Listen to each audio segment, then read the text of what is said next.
प्यारे बच्चों, अभी तक हमने पुरुष सूक्त के 5 मंत्र पढ़ लिए थे और देखा था कि जो विराट परम परमेश्वर पुरुष है वो उत्पन्न होते ही अत्यधिक वृद्धि को प्राप्त हुआ और उसके पश्चात भूमि और शरीरों का निर्माण हुआ। अब हम विष्णु सूक्त के 6ठे मंत्र से अध्यापन शुरू करते हैं। यत् पुरुषेण हविषा देवा यज्ञमतन्वत् वसंतो अस्य आजीत आज्यम ग्रीष्म ईदमय शरद हवि। देखिए यत् देवा कि जब देवताओं ने, यत् देवा जब देवताओं ने पुरुषेण हविषा विराट पुरुष रूपी हविषा हवि से, पुरुषेण उस विराट पुरुष रूपी हवि से यज्ञम तन्वत, यज्ञम यज्ञ को अतन्वत विस्तार किया, यानी यज्ञ का विस्तार किया। यज्ञ कैसा? षष्ठी उत्पादन रूपी यज्ञ का। कि जब देवताओं ने विराट पुरुष रूपी हवि से यज्ञम षष्ठी उत्पादन रूपी यज्ञ का अतन्वत विस्तार किया, तब वसंतो अस्य आजीत आसीद आज्यम ग्रीष्म ईद में शरद हवि। तो वसंत अस्य, तो अस्य तो इस यज्ञ की वसंत ऋतु, इस यज्ञ की वसंत ऋतु आज्यम आसीत घी का रूप थी। यानी कि जो वसंत ऋतु थी वो तो घी था। ग्रीष्म ईद में, यानी जो ग्रीष्म ऋतु थी वो ईंधन थी। शरद हवि, और जो शरद ऋतु थी वो हवि बनी। कहने का तात्पर्य यह है कि नारायण ऋषि यहाँ कहते हैं कि जब देवताओं ने विराट पुरुष रूपी हवि से सृष्टि उत्पादन रूपी यज्ञ का विस्तार किया, तब वसंत ऋतु इस यज्ञ में घी थी और ग्रीष्म ईद में, और जो ग्रीष्म ऋतु थी वो ईंधन का स्वरूप थी, और शरद हवि जो शरद ऋतु थी वो हवि का स्वरूप थी।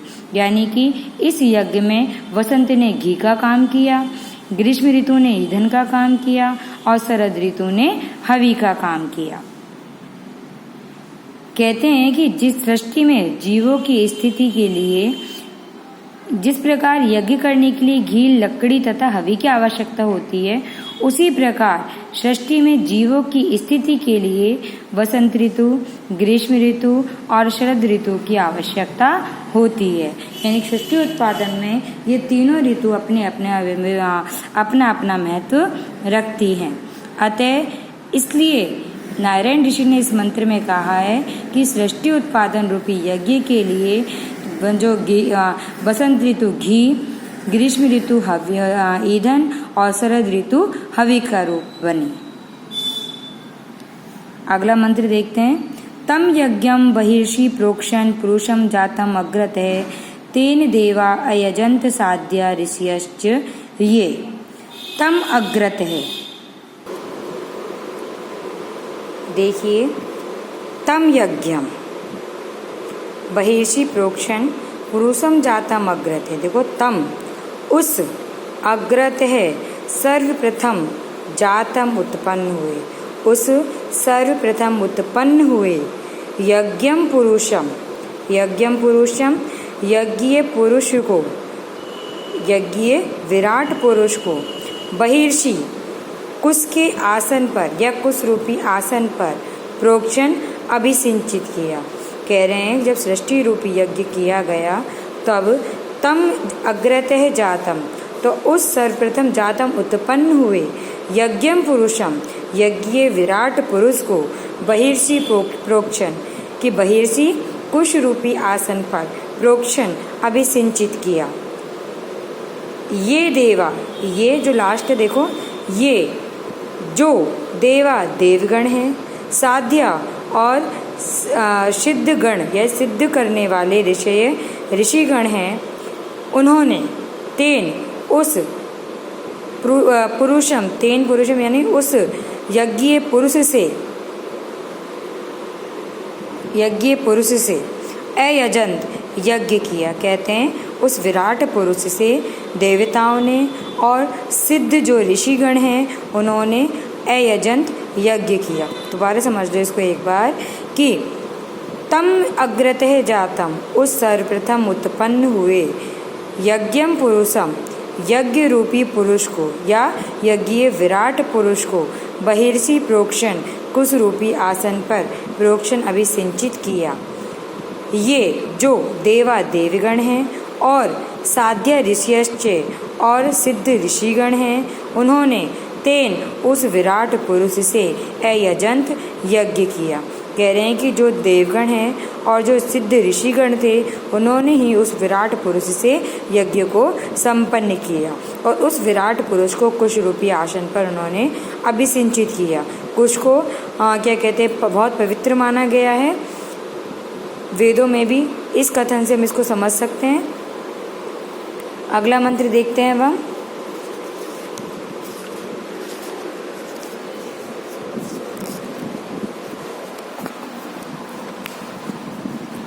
तस्मात् यज्ञात् सर्वभूते संभृतं प्रषद आज्यम पशून् तान् चक्रे वायव्यान् अरण्यान् ग्राम्यांश्च ये। देखिए कह रहे हैं कि तस्मात् यज्ञात् सर्वभूते, यानी तस्मात् उस सर्वभूते यज्ञात्, सर्वभूत नामक यज्ञ से, सर्वभूत यानी कि जिसमें सब कुछ आहूत कर दिया गया उसको बोलते हैं सर्वभूत। तो कहते हैं कि उस सर्वभूत नामक यज्ञ से प्रषद आज्यम, प्रषद आज्यम कुछ दही मिश्रित घृत, प्रषद यानी कि दही मिश्रित, आज्यम यानी कि घी, तो बोलते हैं दही मिश्रित घी। तो उस सर्वभूत नामक यज्ञ से दही मिश्रित घी संभृतम उत्पन्न हो गया। तस्मात् यज्ञात् सर्वभूते, उस सर्वभूत नामक यज्ञ से प्रषद आज्यम दही मिश्रित घी संभृतम उत्पन्न हो गया। ये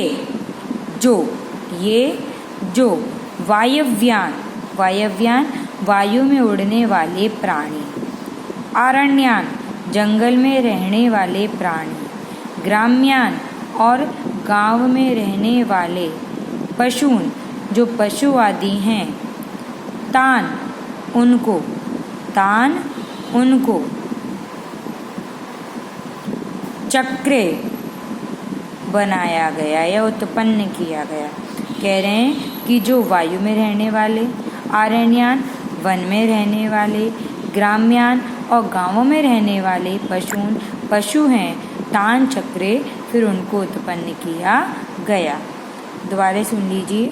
तस्मात् यज्ञात् सर्वभूते, उस सर्वभूत नामक यज्ञ से प्रषद आज्यम दही मिश्रित घी संभृतम उत्पन्न हुआ। ये जो वायव्यान वायु में रहने वाले, आरण्यान वन में रहने वाले, ग्राम्यांश्च और गांवों में रहने वाले पशु थे, तान चक्रे फिर उनको उत्पन्न किया गया। किससे? उस सर्वभूत नामक यज्ञ से। कहने का तात्पर्य ये है कि नारायण ऋषि कहते हैं कि उस सर्वभूत नामक यज्ञ से दही मिश्रित घी उत्पन्न हुआ और वायु में रहने वाले, वन में रहने वाले और गांवों में रहने वाले जो पशु जानवर हैं वो भी उस यज्ञ से ही उत्पन्न हुए। इस प्रकार यहाँ नारायण ऋषि परम पुरुष परमेश्वर के विराट पुरुष की महिमा का वर्णन यहाँ कर रहे हैं। छंद वही त्रिष्टुप है। अगला मंत्र देखते हैं।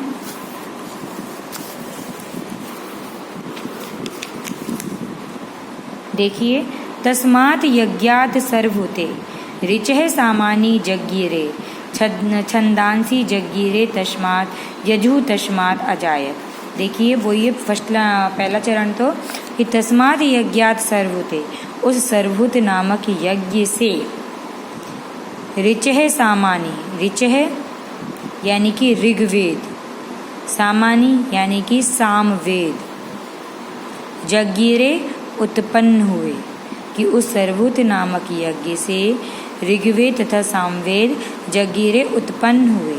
तस्मात् उस यज्ञ से छंदांसी यानी कि छंद अर्थात अथर्ववेद उत्पन्न हुआ और यजु तस्मात् अजायत, और उस सर्वभूत नामक यज्ञ से यजुर्वेद अजायत उत्पन्न हुआ। देखिए, नारायण ऋषि यहाँ परम पुरुष परमेश्वर की महिमा का वर्णन करते हुए कहते हैं कि जब देवताओं ने और ऋषियों ने उस परम पुरुष विराट पुरुष से यज्ञ को संपन्न किया, तब विभिन्न प्रकार के पशु आदि उत्पन्न हुए, यहाँ तक कि चारों वेद भी उस यज्ञ से उत्पन्न हुए। तो सर्वप्रथम उत्पन्न हुआ उसमें ऋग्वेद, फिर बताया हुआ है सामवेद, उसके बाद अथर्ववेद और यजुर्वेद उनसे उत्पन्न हुए। दोबारा सुन लीजिए कि तस्मात् यज्ञात सर्वभूते, उस सर्वभूत नामक यज्ञ से, यानी सब कुछ आहूत कर देने वाले यज्ञ से, ऋच है ऋग्वेद, सामान्य और सामवेद यज्ञ उत्पन्न हुए। तस्मात् उस यज्ञ से छंदांसी छंद और अथर्ववेद, तस्मात् और उस यज्ञ से यजुर्वेद अजायत उत्पन्न हुए। देखिए लास्ट लाइन दोबारा पढ़ लीजिए, छंदांसी यज्ञ तस्मात्, कि उस सर्वभूत नामक यज्ञ से छंदांसी छंद अर्थात अथर्ववेद यज्ञ उत्पन्न हुए। तस्मात् और उस सर्वभूत नामक यज्ञ से यजु अजायत यजुर्वेद भी उत्पन्न हुआ। छंद हुई त्रिष्टुप है। ऋचय का अर्थ यहाँ है स्तुति करना, इसलिए ऋग्वेद में स्तुति परक मंत्र मिलते हैं। अगला 10वां मंत्र देखते हैं। तस्माद् अश्वा अजायन्त ये केचे उभया दतः, गावो ह जगीरे तस्मात् जाता अजावये। देखिए, तस्मात् उस सर्वभूत नामक यज्ञ से अश्वा अजायन्त, अश्व यानी कि अश्व अर्थात शक्तियाँ, अजायन्त उत्पन्न हुई। उस यज्ञ से अश्व उत्पन्न हुए अर्थात शक्तियाँ उत्पन्न हुई। ये केचे ये माने जो, केचे और कुछ यानी कि जो कुछ, और उभयादते दोनों और दांत वाले प्राणी हैं, उभयादते दोनों और दांत वाले प्राणी हैं, वो भी उत्पन्न हुए। तस्मात् उस सर्वभूत नामक यज्ञ से निश्चित रूप से या प्रसिद्ध रूप से गावो गाय जगीरे उत्पन्न हुई। उस सर्वभूत नामक यज्ञ से निश्चित रूप से गाय उत्पन्न हुई। तस्मात् उस सर्वभूत नामक यज्ञ से अजावय, अजावय यानी कि बकरियां और भेड़े, अजावय यानी कि बकरियां और भेड़े जाता उत्पन्न हुए। दोबारा सुन लीजिए इस मंत्र को कि तस्मात् उस सर्वभूत नामक यज्ञ से अश्वा घोड़े अजायन उत्पन्न हुए।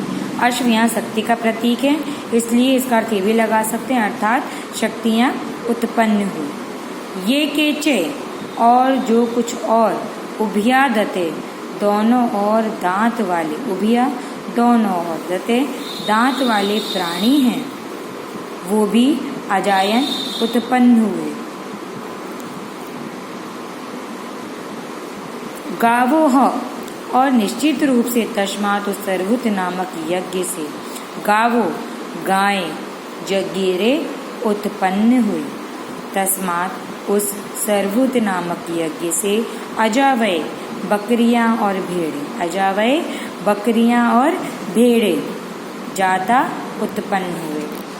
देखिए, समस्त प्रकार के ये पशु जानवर जो भी बताए गए हैं, घोड़े दोनों और दांत वाले प्राणी, गाय भेड़े बकरियां, सभी को उस विराट पुरुष रूपी यज्ञ से उत्पन्न होना नारायण ऋषि ने बताया है।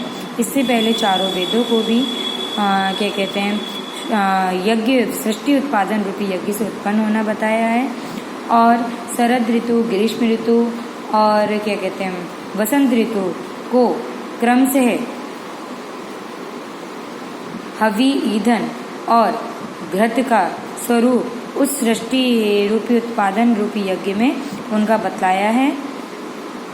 इस प्रकार नारायण ऋषि परम पुरुष परमात्मा के बारे में विशिष्ट वर्णन कर रहे हैं कि उस परम पुरुष परमात्मा के कारण ही सभी प्रकार के प्राणी, चाहे वो दोनों और दांत वाले हों, गाय हों, भेड़े बकरियां हों, गांवों में रहने वाले पशु हों, जंगल में रहने वाले पशु हों, वायु में रहने वाले प्राणी हों, सभी उस सर्वभूत नामक यज्ञ से, जिसमें कि विराट पुरुष रूपी विराट पुरुष को यज्ञ रूप में मान करके उनसे हवन किया गया और उस हवन का नाम दिया गया सर्वहूति यज्ञ, यानी कि जिसमें सभी कुछ आहूत कर दिया गया हो, उसका मतलब है सर्वहूति यज्ञ। तो कह रहे हैं उस सर्वहूत नामक यज्ञ से इस प्रकार से सभी प्राणी उत्पन्न हुए। आज के लिए इतना ही, धन्यवाद।